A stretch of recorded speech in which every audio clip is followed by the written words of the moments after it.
なくていいんだぞ。ブルーソックスファンはお祭り好きでね。行くぞ。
Shit, my bad.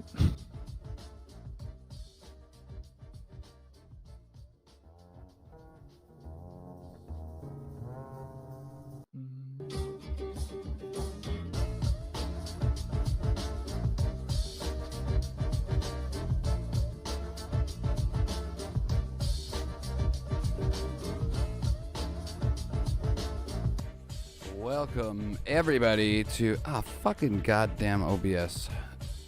Sorry about that, chat. Welcome everybody to the second episode of the Smoking Room podcast with featuring scuffed cameras. No, today we've got a very great, amazing, handsome. The guy's got a 10-foot cock. Okay, he's a fucking very talented musician. He's a A-class memer and just an all-around amazing entertainer. Everybody put your hands together and let's get a big warm welcome for Mr. Josh Belmar. Thank you so much. Sorry if you're looking a little stretched here on the screen. We're scuffed, chat, but that's, you know, what the fuck else is new. Welcome to Dirty Wolf Live if you guys are new. But today, yes, we've got the very special guest, Mr. Belmar. We're gonna ask him some questions. Gonna shoot the shit about some of our favorite times here and in streaming and stuff like that. And yeah, so to start it off here, Josh, if you want, I gave you an introduction, but if you want to kind of tell the people what you're all about and give them a little rundown, go for it. What's up?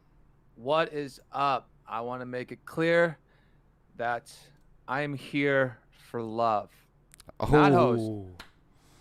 I am here for love. And yes, my name is Josh Belmar, and I want to prove to you guys that my words are genuine and what I say has nothing but passion and empathy behind it.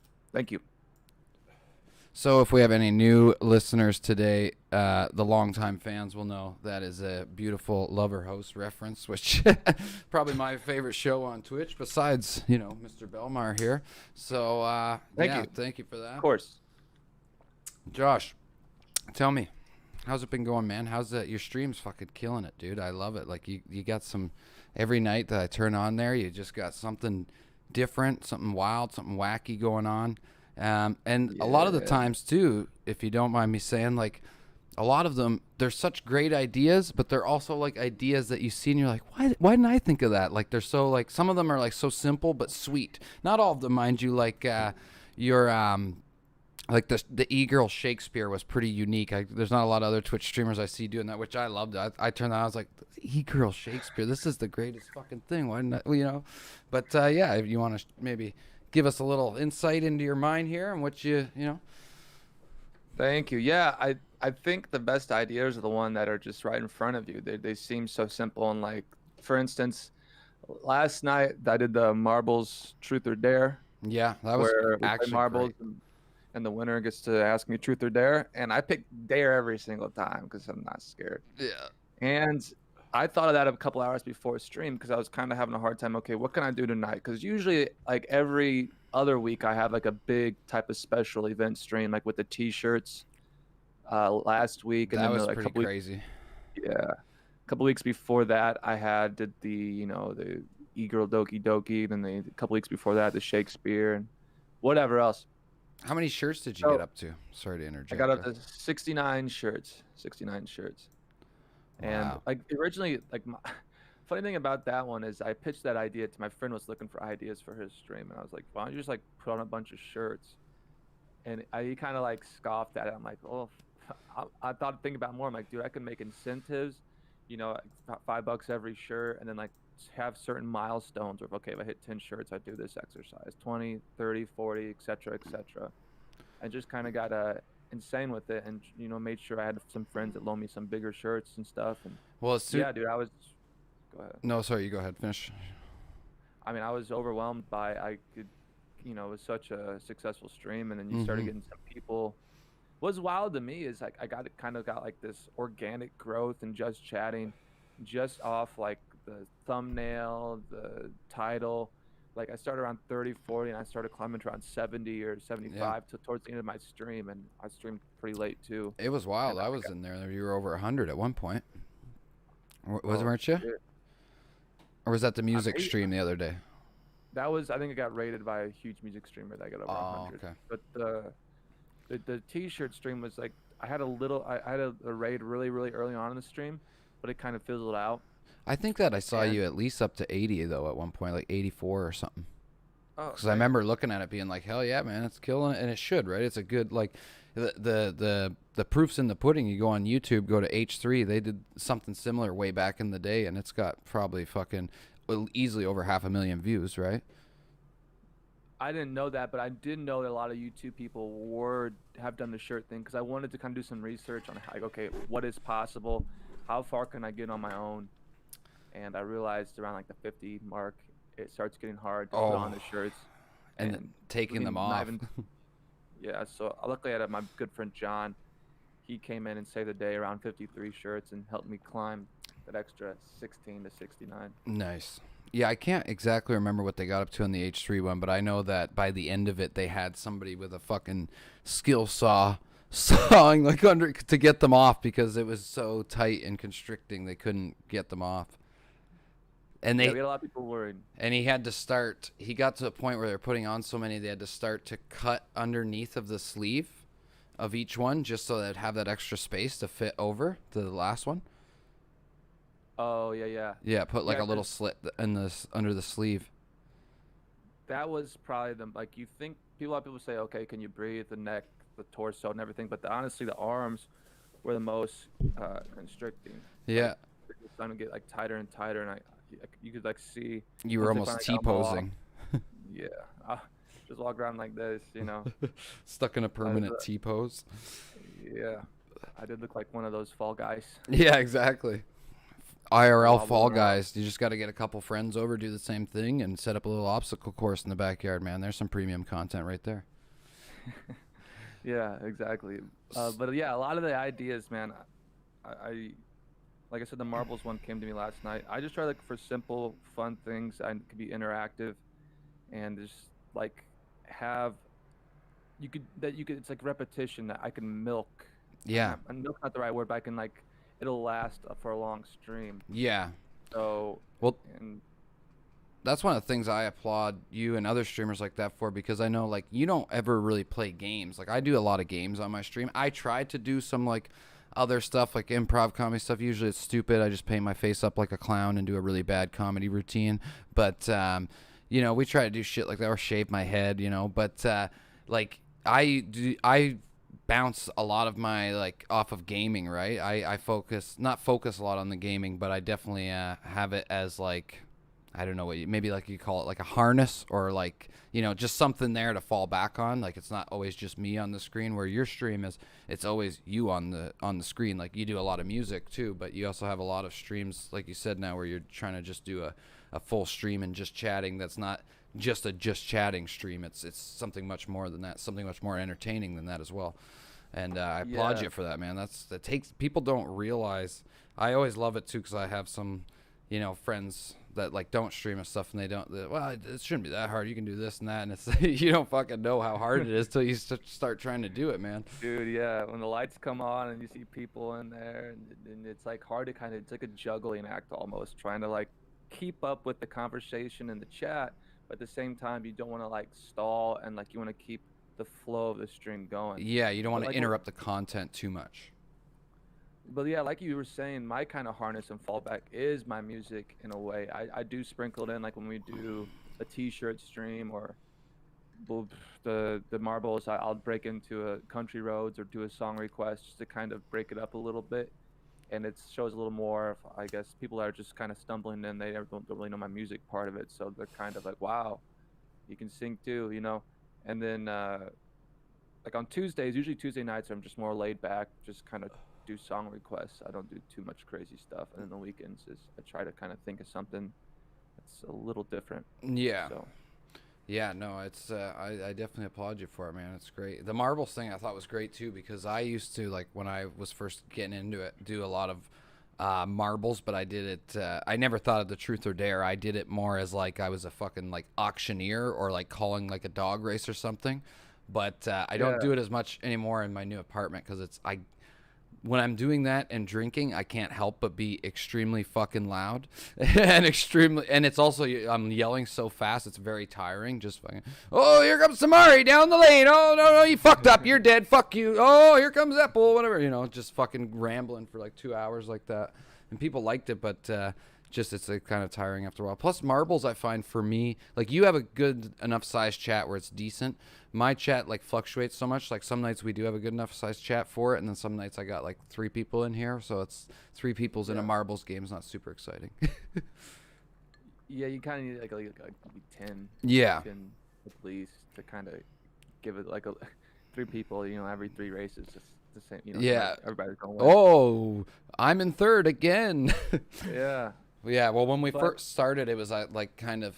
I started a little bit before that, but when I first started going really hard was at the height of COVID. So I had a lot of people that were just stuck inside Saturday nights and fucking, so we just got drunk together and played marbles. That leads me to my next question. When did you start streaming? Because, and this might just be from my ignorance, when I found you, and we'll get to that a little bit later in the show, but and I went to your channel, it seemed like your channel was kind of new, but maybe that was just because you weren't keeping a lot of VODs on there, or when did you start? Started like mid to late March. Okay. Started.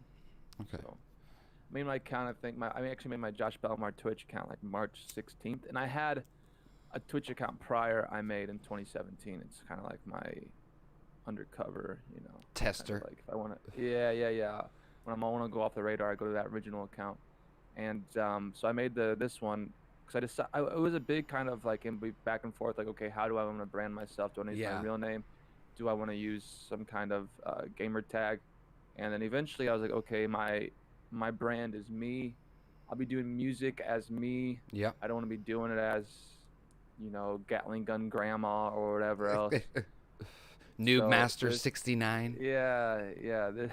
This is me. So I figured like, okay, I wanna showcase myself as an entertainer, and Josh Belmar just worked, and like I got nothing to hide or anything. So yeah. Said, no, and it, you know what? Like you got a great name for it. Just kind of sounds like, you know, I could see your name on like, you know, if we were like going out to just like a classy ass jazz band, it's the Josh Belmar band. Here we go, Josh Belmar live, like fucking, you know, it's like Cher. Josh Belmar, Cher, you know, it's just, it flows like that.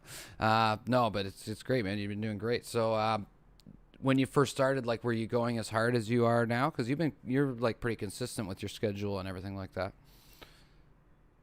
So when I first started, I was kind of doing some multi-streams on Facebook, just because, like, you know how Test the water, I didn't average a lot of viewers for a couple months. So what really helped me though is music isn't as condensed as a lot of the gaming categories. So the viewers I did get seemed like I was able to kind of like ingrain myself in that community, which I don't know how you do that in like a Fortnite or vice versa. Me and a friend had a conversation about this the other day, how the music community is like we have a guy that streams in our GTA community, and he switched over and did like a DJ set a couple weeks ago, and then he got raided by like 500 people, which that never happens to him when he's on GTA, you know what I mean?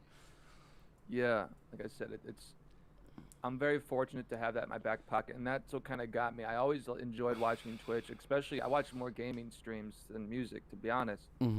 But I realized, like, I came from the console background like you, and I'm pretty decent in Halo, but I was like, okay, there's no way if I did 2 or 3 years of just Halo or this and that and got nowhere, it would be wasted time, I think, to what I'm able to do. And so one day I stumbled upon the music category, and I was like, okay, this is my in to streaming. This is how I can begin. I can start doing requests. This seems digestible. I feel like I have a little more personality than some of the music streamers you see. Not saying they're all duds, you know what I mean, but some of them it's like watching paint dry, you know what I mean? So I was like, okay, and then I had a certain vision for production and just cheesy shit. Oh yeah. So I put in the time. I want to get into that after. Yeah. And I mean, that was kind of like the jump start, and then I was able to kind of get to about a 15 to 16 viewer average before the Austin show auditions happened, which really kind of brought the exposure to my channel. So let's get into that then. That's a great segue, I think. Now, for the audience, if you guys don't already know, most of my regulars will know, because I've raved and ranted about you a lot in my channel. We've rated you quite a few times. Yeah, been very supportive. I found you through the Austin show. Actually, the first time I saw you, no word of a lie, I was over here on my couch. I was napping. It was a Sunday. I ate a bunch of edibles, and I was all fucked up. And I was laying on the couch napping, and I put Gondok on. It was the auditions. And I woke up, because I hear, I'm like, what is this? This sounds different. And I wake up and I see you on there, and then I saw that it was like you did the 7th time. It was, for those of you who don't know, it's a meme song about the legacy of Caterino. And but anyways, we won't get it. But and it was just, and the way that you performed that performance, as it was like you recorded this YouTube video and everything, and the production and everything, and also not just the production being so top level, the meme being so top level, but your voice and singing and, you know, just the music in general and everything just being so great. It just fucking like I woke up, I was like, okay, this guy's awesome. And then you requested to get put on the next day's show, which I was like, fingers crossed, man. Because I knew who was the judge on there. I knew what you're going for, which also kind of brings me into my other question is, are you a big Call Me Carson fan before that, or you just thought, okay, now's a great opportunity to you know, like, to, fuck, my words are out of me today, but, you know, to cultivate on that meme, or to, you know, like, just a good opportunity, more or less? Honestly, no, I don't really play Minecraft. I didn't really watch Call Me Carson. I really like the meme song though. It was catchy, and for whatever reason, I listened to it a lot. Yeah. I don't know where it came from. I just really liked it, and just the video was silly and stuff.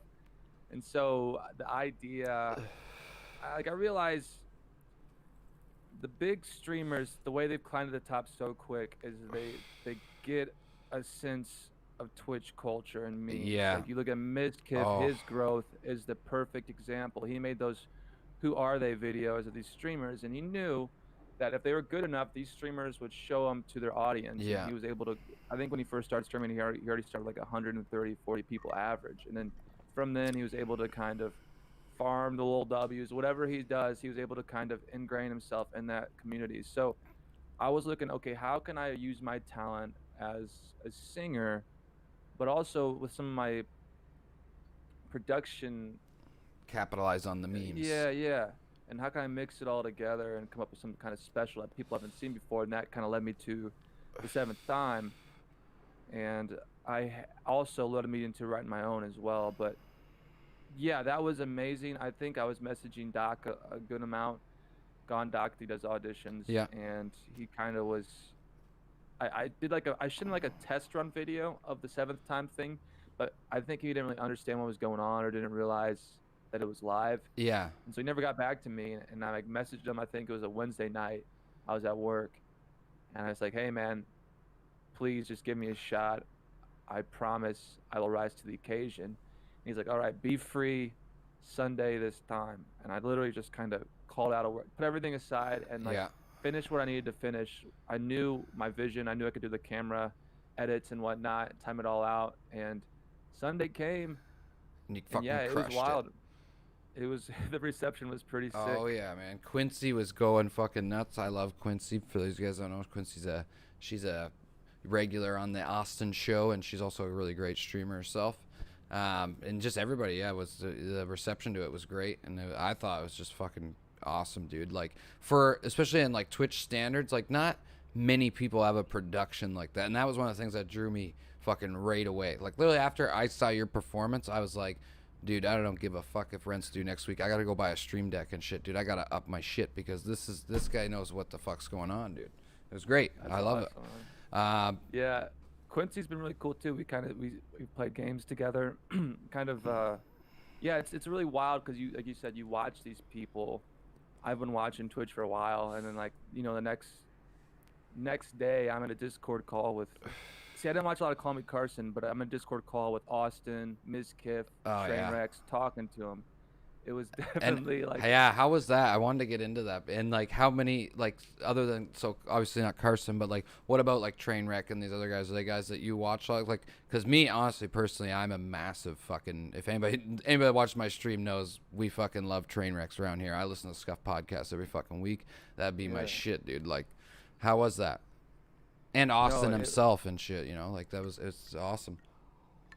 Well, like Austin, for instance, like he kind of has his host hat on, so you really don't get, like a sense to really kind of converse with him. He's just like, so how you been holding up since COVID? What have you been doing? Like you don't really get like kind of like that back and forth banter. Yeah, But with Miss Kiff and Train, it was really wild, man. Like I said, I watch a lot of the Scuff podcasts too. It depends on who's on, but a lot of the times I end up watching a lot of it, and I'm actually, he's doing really good with his Among Us streams too. I enjoyed them. Oh yeah.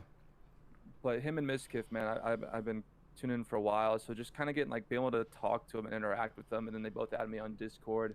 It was kind of surreal. You know? It was it was nuts. Well, and oh, sorry, keep going. I'm bad for interrupting. I won't say. I don't know how to say it.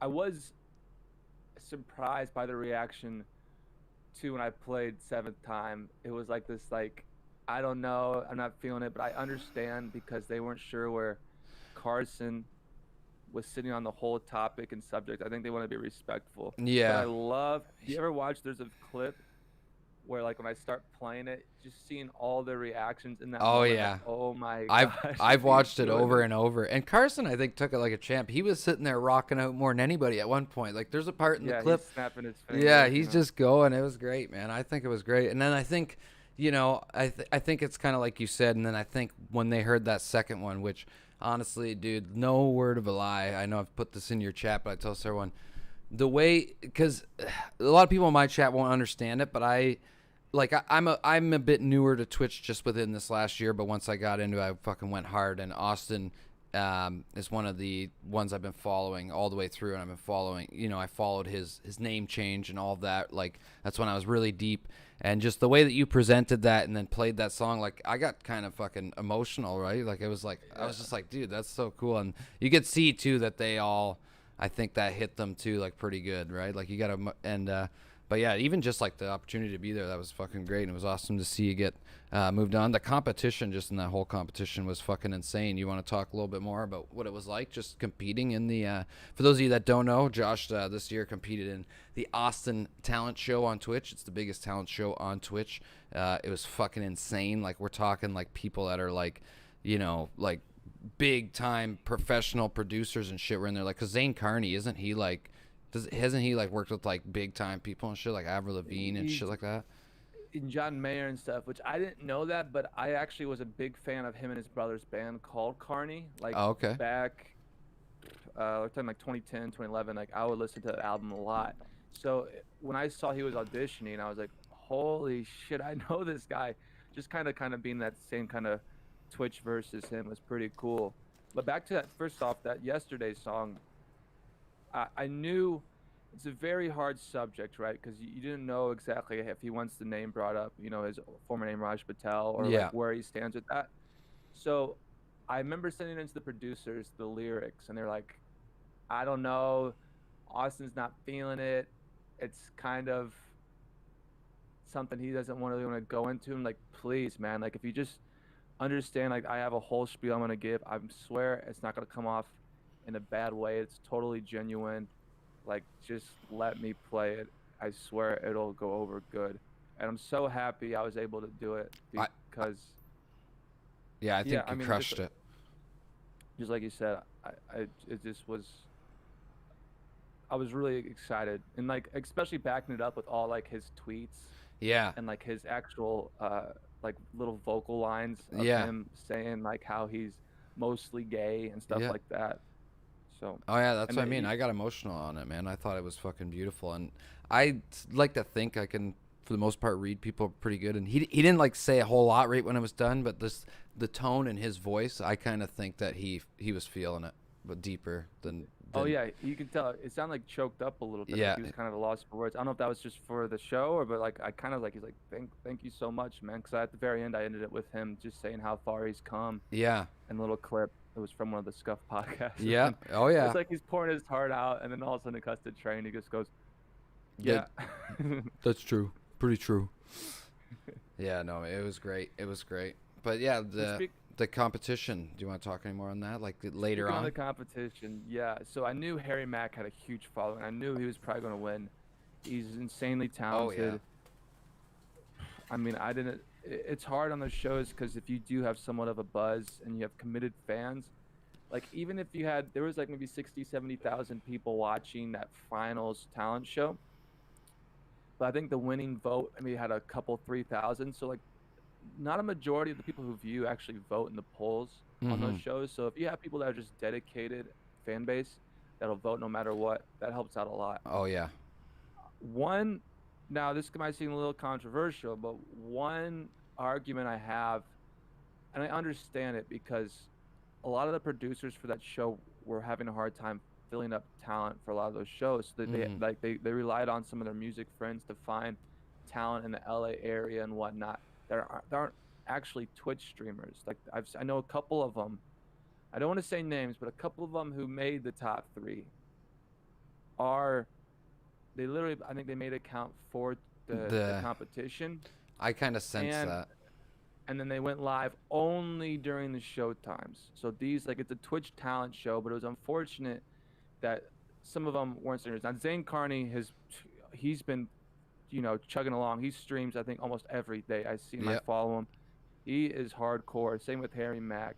But I think there was some people that maybe deserved a spotlight. There was a really good girl singer who made it pretty far. Finished like top 5, top 6. Who was kind of in the music area. Faizaria, I think her name was. Yeah, Faizaria. She's great. Like, she's somebody I think should have deserved maybe some of that prize money, and she's obviously had a Twitch presence for a while and stuff like that. So yeah, it was just unfortunate, but then again, I can't be mad just because the stage that it brought me and the exposure, and you know, having the success with the vids on YouTube really was great for my channel, and I'm looking to get back on it. I have sneak peek, but you know, a little leak right here, but I'm planning on I'm pretty confident I can get on the next Roommate Royale show. Oh, nice. I hope you do that. Yeah. That's a fun show, and that would be a really, really good opportunity for you. Yeah. I wrote a parody for it. Instead of the turtles happy together, it's going to be roommates forever. And I'm pretty excited about it. And I got a couple other gimmicks, too, when I get on the actual show that I can do. That's awesome. Be a lot of fun. Yeah, that'll be awesome, especially with it's Soda and S-Fan and Miskiff again, right? So that'll be good because he'll recognize you, right? Is it all four the same again, or are they doing other people roommates? No, it's for S-Fan. So he already did one show. Yeah. And he's like, we got to do this again. We got to do this again. Yeah. And so Casey Tron won, right? Casey Tron won, and then the Airsoft Fatty was second. And I understand, like, I have probably a lot of things against me because I'm not like relatively known like Casey Tron, Airsoft Fatty, but we'll be coming in. I'll be coming in guns blazing, man. I know a lot of people say that shit on the Gondok show, and he even called me out one time because I tried to audition for the Roommate Royale first. And the thing about that show is, it's like a catch-22, right? It's like a trick because if you go in there and answer every question thoroughly, you're not going to get anywhere. You actually got to go in and ignore the questions and just go off the fucking rails. And then that's when they're like, okay, this guy is crazy. Yeah. This will work. So I have some ideas for that. You guys got to entertain them. Which I'm confident you will do, my man. And it's also been great too, is I've been doing a little bit of these other type of shows kind of like that to kind of get to that feel. Because it's a different feel when you're in a call with like 13, 14 other people and you have to try to stand out and get your name out there and speak up and insert yourself. So I've been trying to integrate myself with those type of shows and getting those reps in.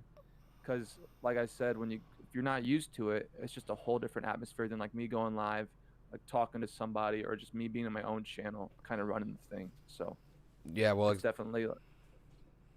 Yeah, go ahead. No, I was just gonna say exactly. Yeah, I was actually just gonna like ask you about that, but you answered it for. I couldn't even ask like going on to those kind of shows and that kind of vibe, and it's definitely got to be a little bit difficult because you gotta, especially when a lot of the people on there are people that are on there all the fucking time too, right? Like they have people that return like every week, right?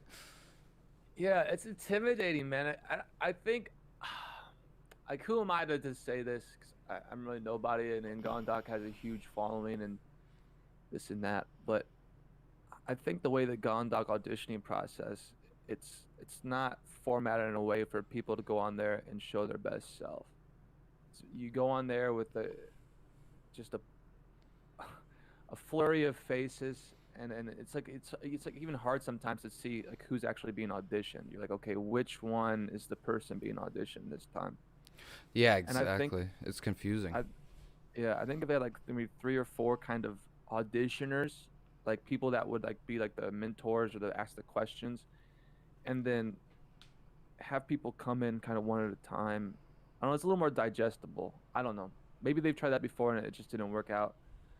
But it seems to me like what I want to do is kind of do a similar thing, but have it like with obviously less intimidating because you don't have much people, but like use past members you've seen on Austin shows and stuff like that. And I'm kind of working it out right now.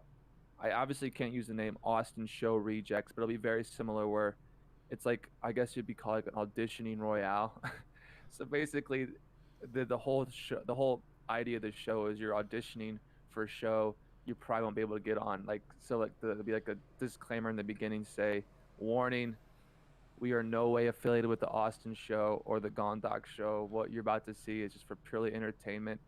For whatever reason, there may be people who might see this that could help your chances, but there's no guarantees. And I'd like to get like people like I've talked to some people. I'm not going to say any names now because who knows where they are right now, but I've talked to some of the people you've seen on the Roommate Royales and certain shows that maybe have like placed decently high, but like still have a presence. They're known in the Austin community. That would be kind of fun as like mentors. And then we kind of have auditions for people who maybe not have the confidence to go on Gondok's show, or maybe don't get the replies they want, or maybe they just had a bad first impression and now they're kind of like, okay, sorry, it's not going to work out. So yeah, Yeah, that's really cool. I'm excited to see what you guys come up with there. That's fucking awesome. Yeah, one of the things, just to jump back really quick, and then we'll move on to something else. That like that's the things that I really enjoyed, like when like following you, and like you brought up Phase Aria, was like your guys' spirits in that competition, even being put up against such like big odds and everything. You guys both all just held so high. There was a moment, I'm not gonna say any names either, but it was you and another contestant were like in the Discord call, and he didn't realize you were there, and he's just like, "Oh, how you feeling, man?" And you're like, "I'm good, I'm good." It was in the second round, the finals. The heat was up. Yeah. You're like, "I'm good, I'm chilling." And he's just like, "Oh wow, you're the opposite of me. I'm fucking worried." And like he was just stressing right out and all like kind of like salty and shit. And you're just like, "Oh man, fuck it, man. We're here for a good time." And that's what it's all about, man. The entertainment, which brings me to my next question, like your production value and everything like that. Like, did you, like, before you started even streaming and everything like that, did you kind of have like a vision of like for what you wanted and kind of like saved up and built up that production before starting, or how did that go? Because like your production for like a streamer, like your side, which you're growing really good, not saying anything against that, but like what I mean, your production going in from when I first saw you was crazy, right? Like way crazier than a lot of other people's. There is definitely shock value when people scroll down and they hop into my stream and like, okay, what the hell is going on here? And what got me like into Twitch was Dr. Disrespect. I remember like watching him and being blown away. And so I always had I understood like the entertainment value of just having just the bells and whistles going on with the overlays and whatnot. So I didn't hop into streaming. I had all the supplies and stuff. I got the computers and the monitors. I had a vision of what equipment I needed. I didn't want my equipment to limit me, my mind. Yeah. The only limit I wanted to have is the ideas I came up with. So I got a pretty beefy computer just for starting out streaming. I had money saved up, and I was like, okay, I'm going to invest in this. It's something I'm passionate about. And I feel like I could really make a splash if I put the work into it. And a lot of ideas I originally came up with, I would make scenes and stuff for, and I haven't, some of them I just haven't used yet, or just kind of put on the back burner. But the more and more you kind of explore and learn things, you start picking up what works and what doesn't. Yeah. And it's just like a snowball effect. Like every week I try to add something different to my stream, and it accumulates, because then when you get that new viewer who hasn't seen anything, and then you have all these things at your disposal, they're like, holy shit, where does this end? It can go on forever because you just keep doing more and more. And so the production, also is just being very aware. Like I'd watch like Tim and Eric and stuff like that, or like YouTube videos, popular YouTubers. You just kind of watch their edits and stuff like that, and they'll say, how can I replicate this in real time? And you kind of start dissecting. You look at plugins. I mean, I use OBS Studio. It's highly customizable. I started out using Streamlabs, and I realized real quick the limitations on there. So I went over to OBS Studio and just been kind of going since. I got the Stream Deck XL. Yeah, beauty. I got the medium one, but that's a lot better. I'm still not utilizing it near as much as I could be. And should be. Yeah, like little things. Like you watch Sushi Dragon, and he has like all his key commands memorized. So like I have these little pieces of tape, so I can just feel where they're at and like look at the screen. So if I'm doing a zoom in and stuff, I kind of have like the fingers mapped out.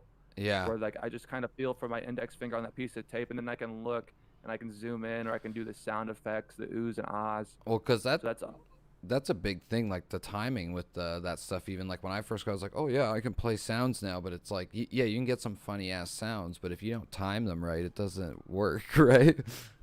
Yeah, true.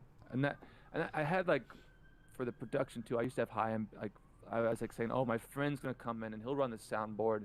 I'll set him off a little off stream, and he'll be the one kind of doing the scene changes and everything.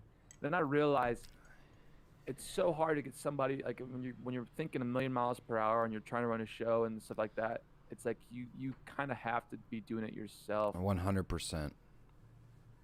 So eventually I scrapped that idea. I was like, okay, how can I make this so it's streamlined and I can kind of run it on my own? And that's the Stream Deck XL is huge. Like I said, having those little those little feelers to tell where I'm at, and just kind of memorizing where my buttons are helps out a lot. And then I know like the channel animation shit, like you're now watching Josh Belmar. That's just like me being aware of common, like when you see TVs, you know, you're watching a TV show on NBC, you'll see like a pop up of what's next, or and like stuff like that. I think brings brings more color to your channel, and it's like I said with it seems simple enough, right? But you overthink it. You don't like you think like you look at those things on TV, and it's like you see through it. You don't even like want like okay whatever, that's just common. But like when you come to a Twitch stream, you don't see shit like that, so it really stands out.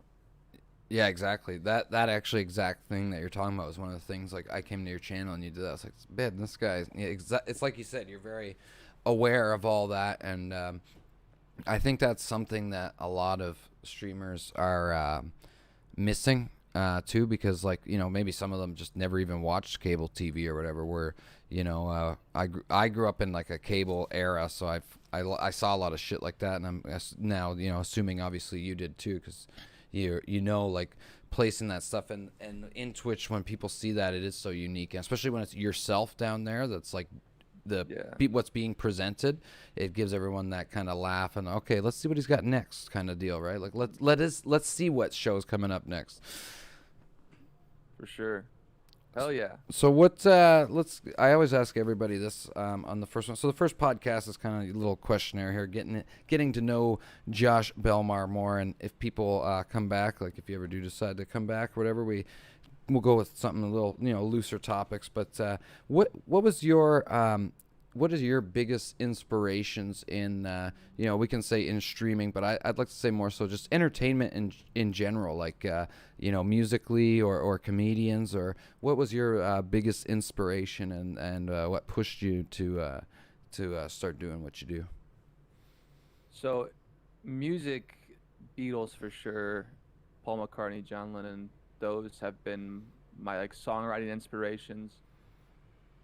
And then just kind of what kind of got me. Now, beginning, I got into music playing guitar, and I loved AC/DC and Angus Young. Though I was obsessed with Angus Young through middle school and high school, and I just would just learn all the AC/DC tracks. And eventually, I started songwriting, and writing a song can give me more fulfillment than like nailing a guitar solo. Then I got into the Beatles, and that was it, man. Like everything. And it's funny enough too, when it comes to like entertainment, I would say I love comedy. I think stand-up comedy is like one of those things that got me into improv and stuff like that. I'm so envious of stand-up comics. People can just go on a stage and just by their storytelling and the way they act, they can just entertain a whole theater full of people in the moment. And it's so crazy. It's amazing to me, just with the microphone. Yeah. It's fucking nuts.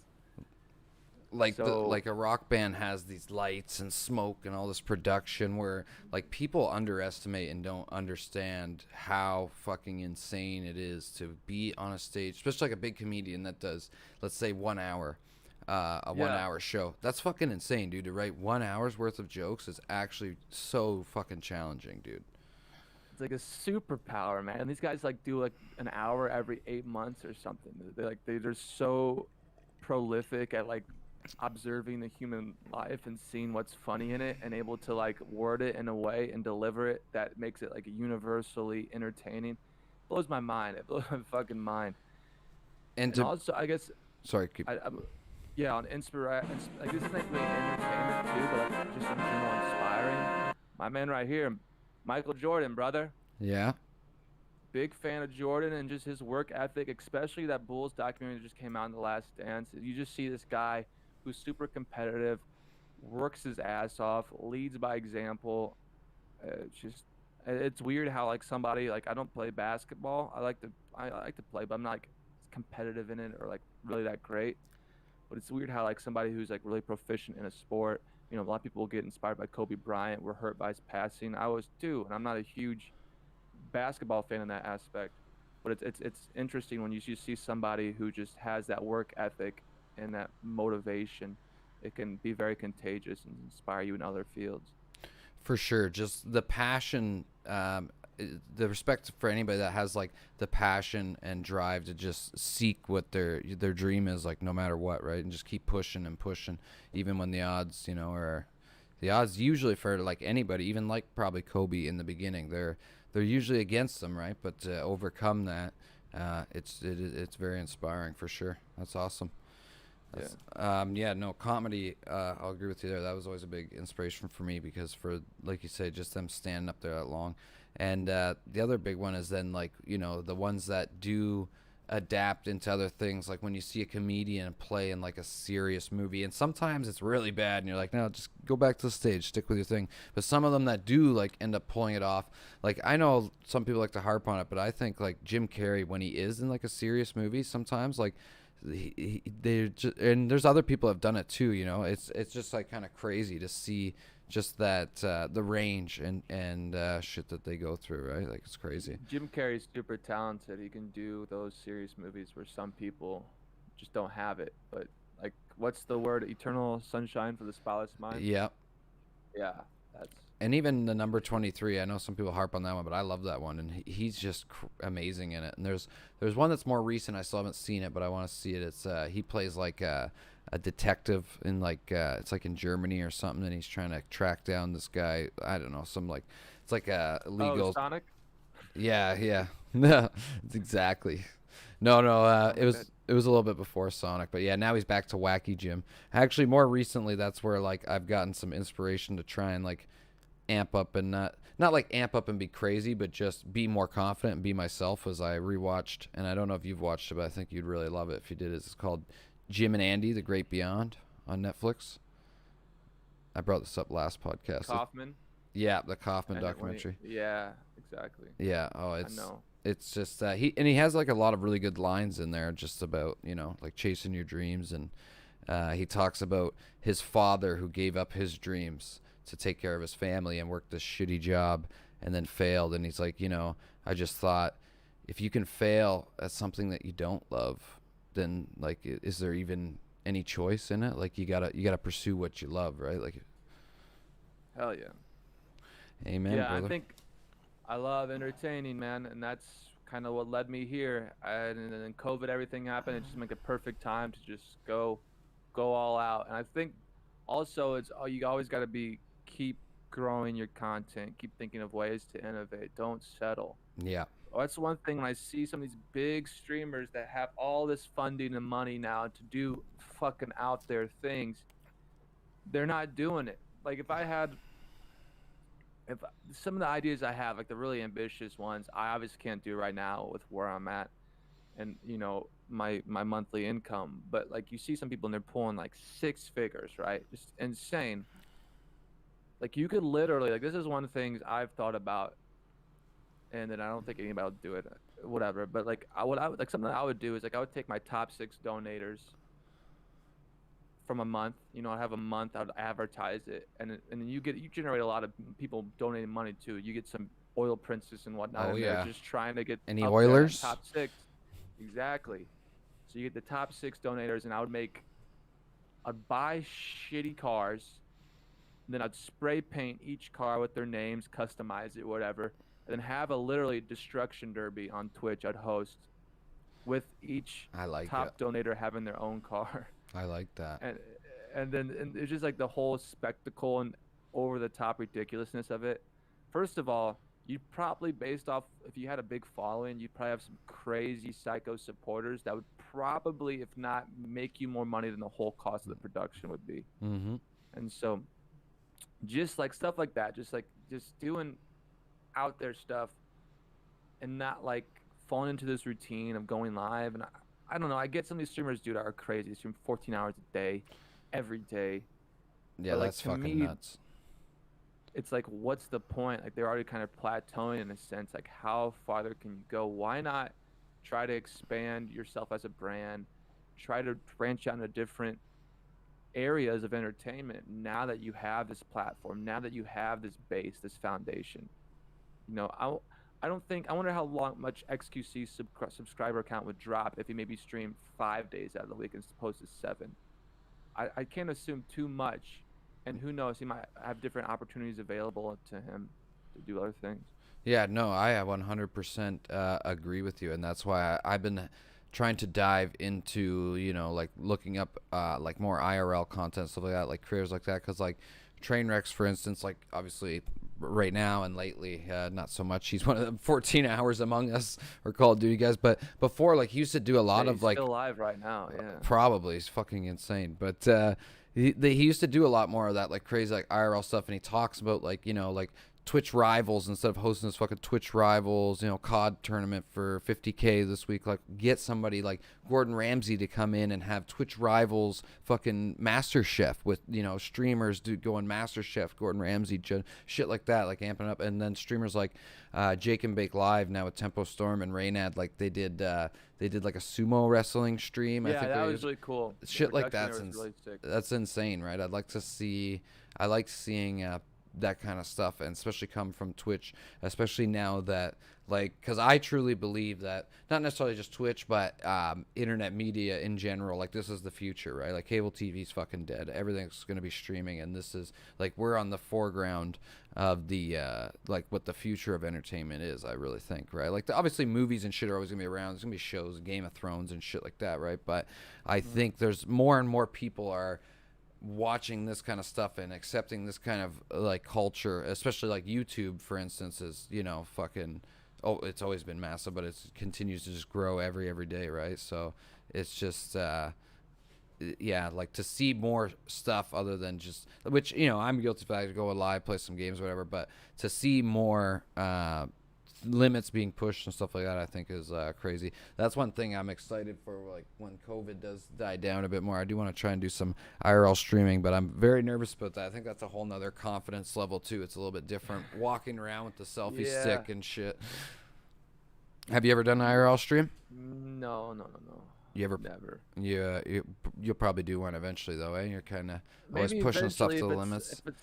If it's like if I get like a right idea for it, but like me, I would never just like go downtown and like go into markets. And No. I don't want to do that either. That's not. I'd like to actually have like a goal. Like there's a story with it, right? Yeah, exactly. Yeah, I mean the way technology is advancing, who knows?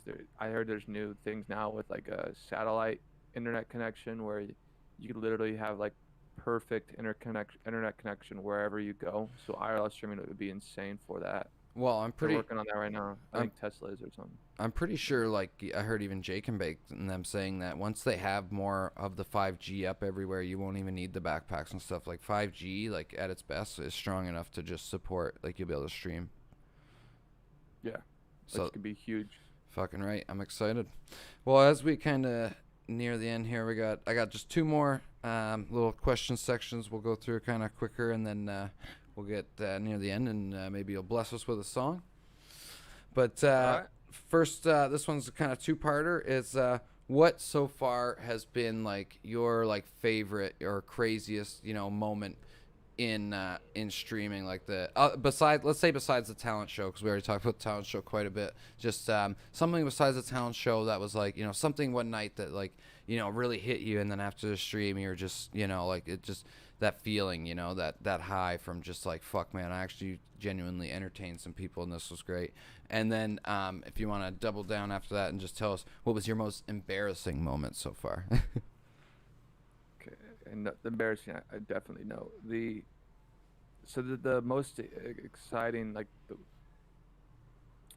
his is tough because I've had a very exciting. I really enjoyed the T-shirt stream last week. Mm-hmm. I really did enjoy that. The Shakespeare stream was amazing as well. Those are both super amazing. I have to say, it was the night I first ever got rated.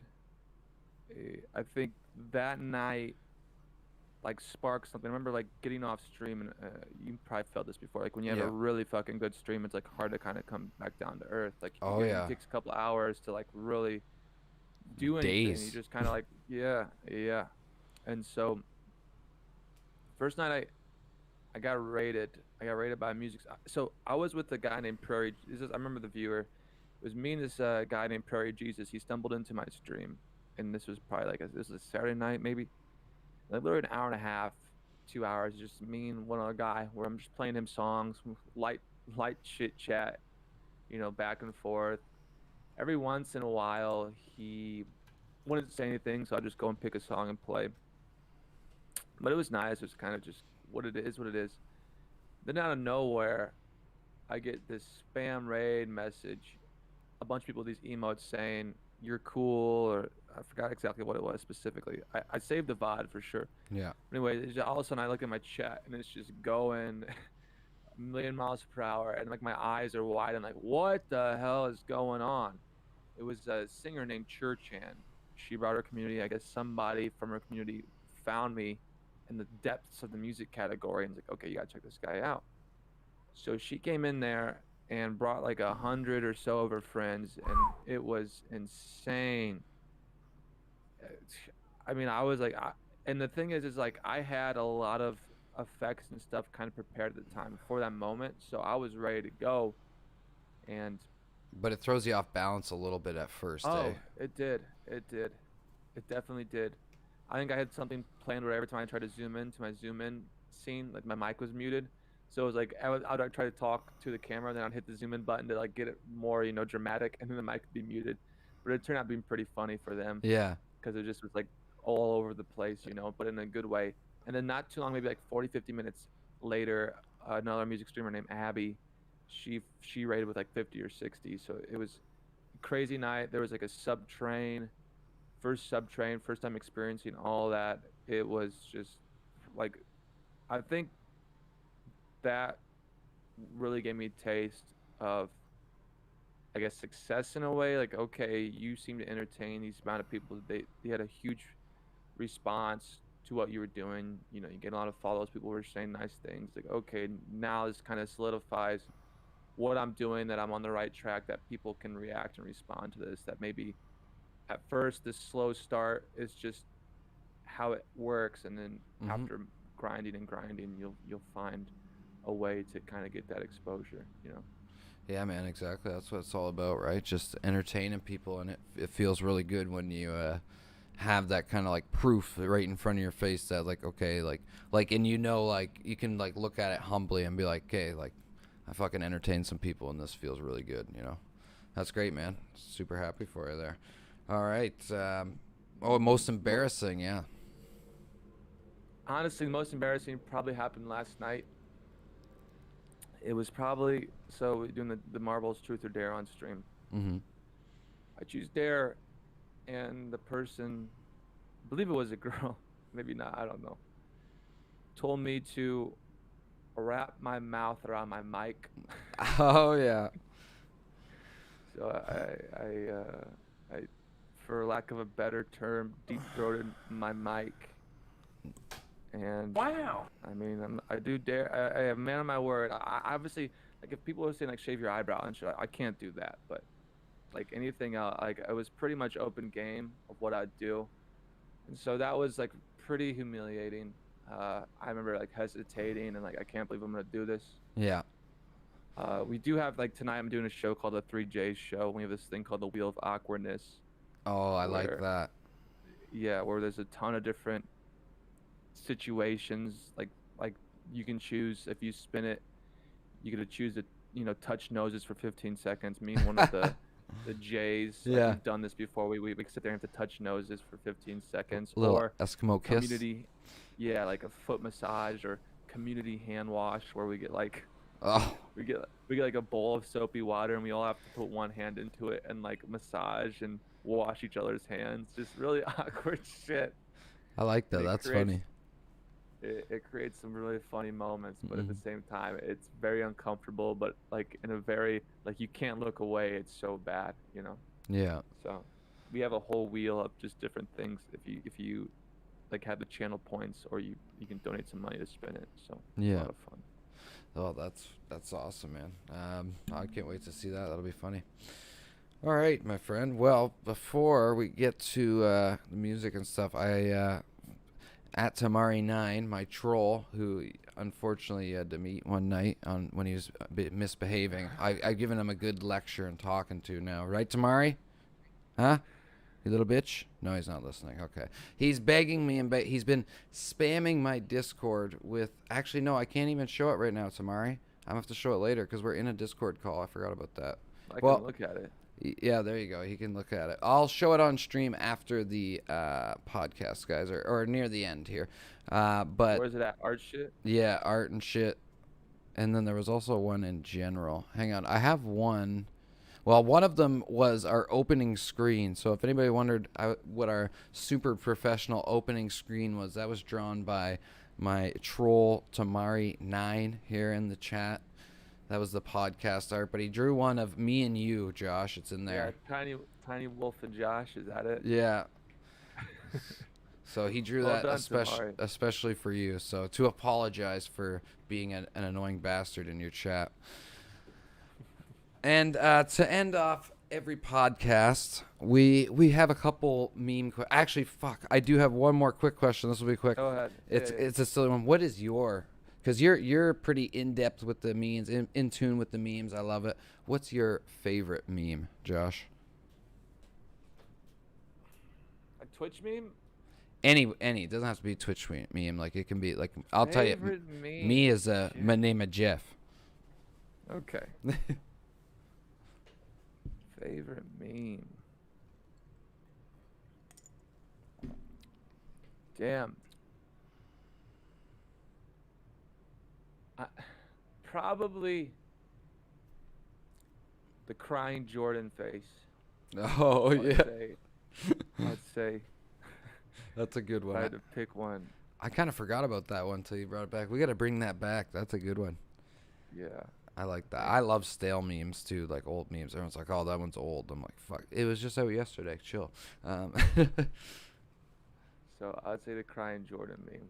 You put me on. I have to like. There might be something I might think of later. Yeah. For right now, it's something that comes to mind. Crying Jordan. Yeah. For me, it's my name Jeff and Leroy Jenkins. Just so it will always have a special place in my heart. That whole clip that's just fucking amazing, dude. I have that on my soundboard and chat loves it. But all right. So our meme questions that we end every podcast off. There are a couple cursed would you rather's. Once in a while they switch up, but this week we got some good ones here. Well, first one, this one's not a would you rather. This is just a serious topic. It's an epidemic going around. It's spreading faster than coronavirus. Do you stand and wipe or do you sit and wipe, Josh? I like the setup. I sit and wipe. Oh my. For sure. Well, oh, come on. We're the stand and wipe army here. No, my chat actually usually votes against me and calls me a mutant, but I just tell them they all have shitty balls. But this question, this would you rather, I got to warn you before I tell you this one. I did not write this. This one is, this was by Tamari. Okay, Tamari, I don't know why you always ask everybody this question. You're a fucking weirdo, but would you rather have a nipple-sized cock or cock-sized nipples?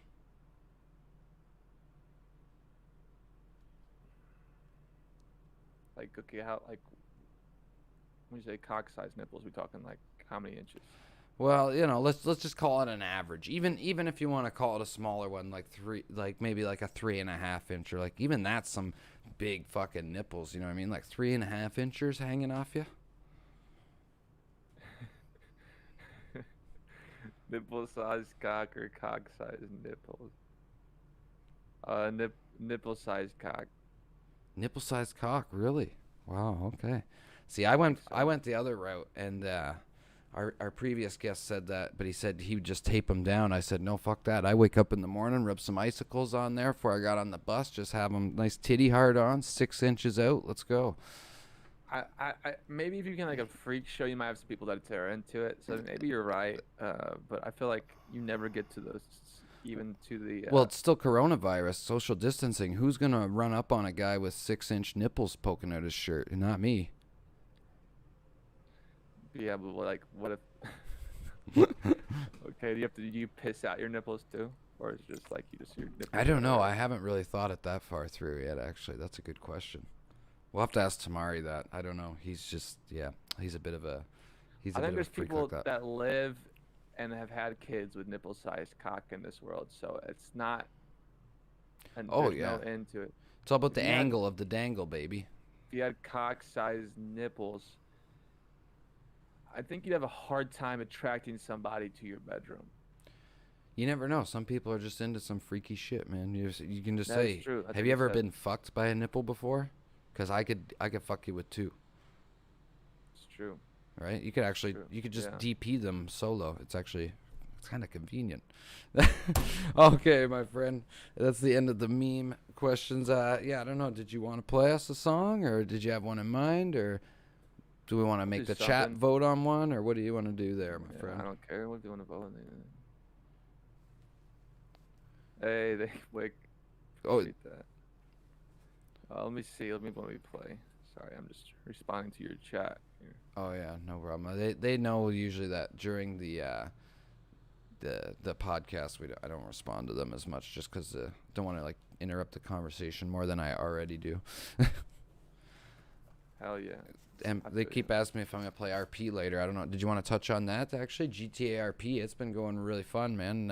You gonna maybe join in on some of that, or what do you? I think. Yeah, I'm looking to actually get into GTA RP.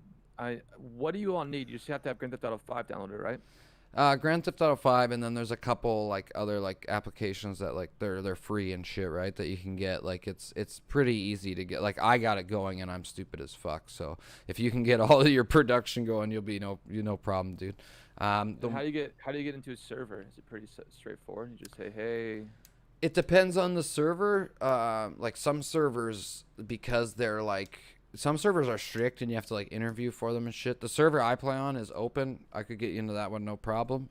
It's not like as big as like a no pixel server and stuff like that.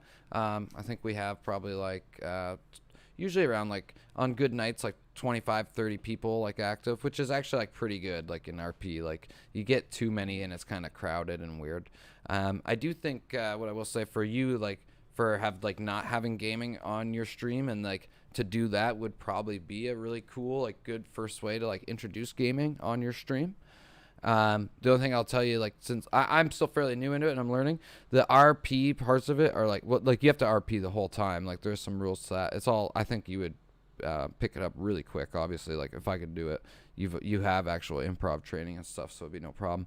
But there is also a super grind side to it. So I actually do play a lot of it off stream right now too, to just because like it's so RP that it's like real life. You want money, you gotta work for the money, right? And sometimes it's not always like the most entertaining part on stream to watch you recycle boxes over and over and shit.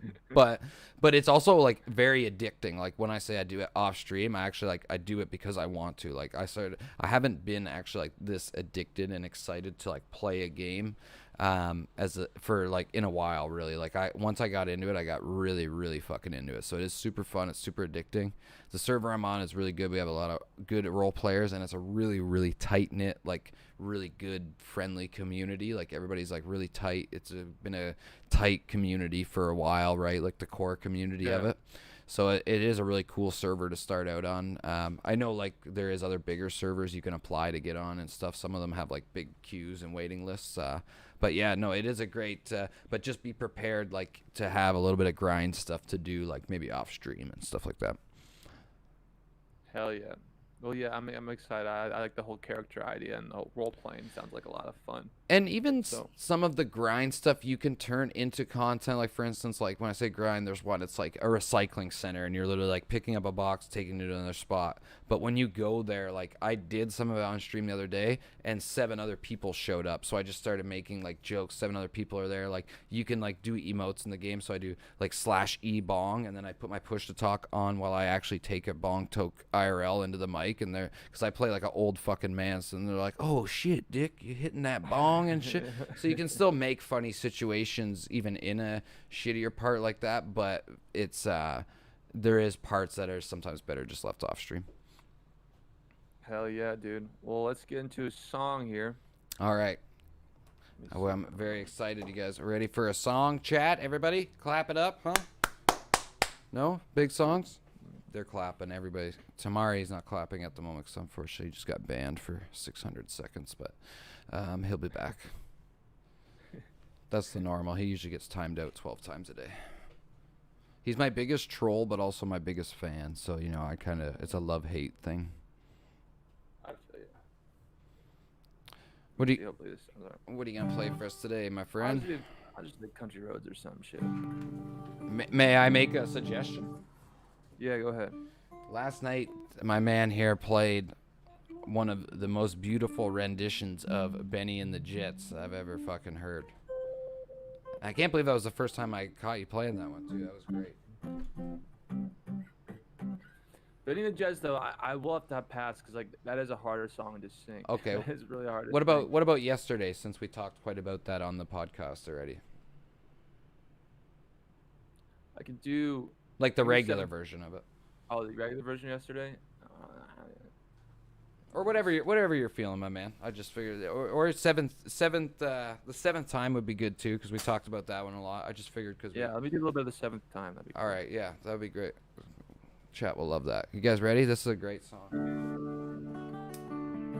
Hopefully the audio somehow does all right. Yeah, I think it sounds pretty good right now.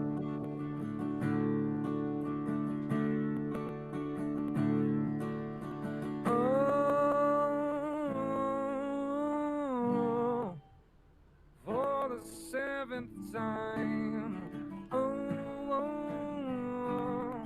For the seventh eve, you said you had 2 million subs.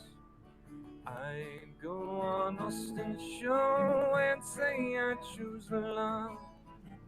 Who else could I date? I'm losing count at this rate. I think I've cheated for the 7th time. Once I thought I was the one to blame. Now I know it's illness in my brain. That's why it's 5 guys who took a ride on this bike. Looks like I'm cheating for the 7th time. Oh, oh, oh, for the 7th time. Oh, oh, oh, for the 7th time. Yeah. Woo! Yes. Give it up, chat. Everybody.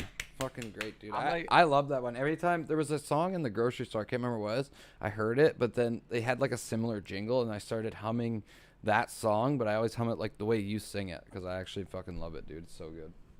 Yeah, funny story. It's actually hard to do the other version. Yeah, I believe it, yeah. But I think like yours even like sounds better than like the big like meme one that was on YouTube or whatever, like when it first happened or whatever. But like, oh yeah, I feel you. That's awesome. Well, I want to thank you so much, my man, for coming out. Do you have any last questions for me or for the chat or anything like that? And no, dude. I appreciate your support. You know, you always come with the raids. So the least I could do is come on your Smoking Room podcast. Yeah, look out for me. We're just starting out. It's a little scuffed. Sorry about that. No, it's no good. No, it's all good, man. So thanks for having me, dude. This is cool.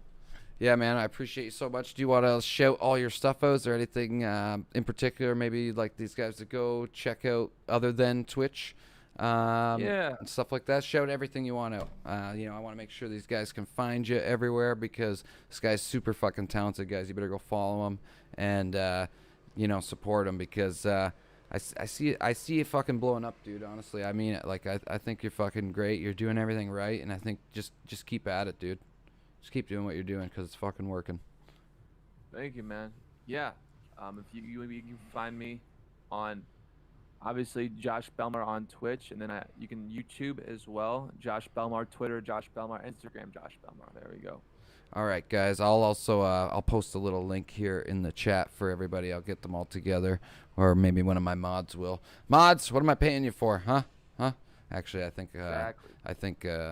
I think that I owe them more money than just moderating. Anyways, my mod's also my technician, helps me do all this shit, because I'm fucking papega as hell. But I appreciate you so much coming on, my dude.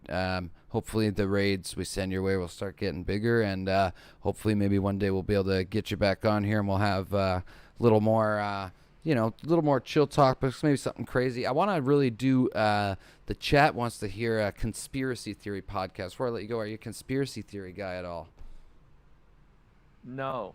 No, okay. I know about them, though. I know about Denver Airport, all the different... Even just memeing on them is funny. That's what I think more so than anything, right? Like, I think the flat earthers are the best meme on the internet right now. Flat Earth, yeah. All right, my friend. Thank you so much. Make sure you guys go check out all of his stuff, YouTube and Twitch. And he's got a big show tonight, the 3J show. What time's your 3J show starting? Starting in about 3 hours. All right, guys. Make sure you check out the 3J's show. And, yeah, man, give me a shout maybe about GTRP. And we'll talk some more. And I'll be in the chat, man. Keep doing what you're doing. It's fucking great. And everybody, big round of applause for Josh Belmar. Thank you. Thank you. All right, man. See you later, my friend. Have a good one. Yeah, have a good stream tonight. Bye-bye. Bye. Well, thank all you guys so much for, you know, chilling out here. Let's get a little outro music going, you know. And, you know, just being cool cats to our guest here, except for Tamari. Like, I don't know why Tamari's always got to act up. There we go. There's all the links in the chat. So for the audio listeners later on, links are in the chat at twitch.tv live. That's right. You want to listen to the podcast and see it live, see our faces on the screen, come in, ask questions, you know, make fun of Tamari the troll. You go to twitch.tv/DirtyWolfLive on Saturdays for the Smoking Room podcast live. And then guess what? Afterwards, I play games and stuff or get drunk and do something really stupid because it's a Saturday. So make sure you go there and check it out. And make sure you go check out Josh Belmar on all those platforms. Like he said, it was YouTube/Josh Belmar. It's really easy to find because he got the URL. That's fucking sick. Twitter.com/Josh Belmar and Twitch.tv/Josh Belmar. Make sure you guys go check him out.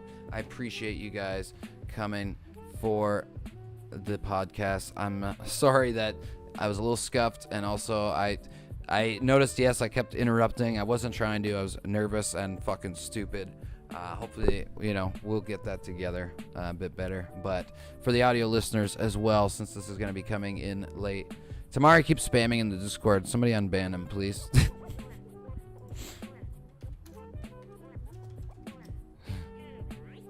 The date for audio listeners right now is Saturday, September the 5th. That's right, Saturday, September the 5th. And, yeah, so you can find me, your host, at twitch.tv/DirtyWolfLive. And you can find these podcasts in video form at Dirty Wolf Productions on YouTube, as well as you can see my terrible tweets at Dirty Wolf Pro on Twitter, and you can find me at Dirty Wolf Productions /Dirty Wolf Productions on Instagram, and also more recently TikTok /Dirty Wolf Live for some cringy ass meme videos, mostly just stream clips. But hey, we're having fun. All right, guys, thank you so much for tuning into the podcast. We'll see you in the next one. Bye.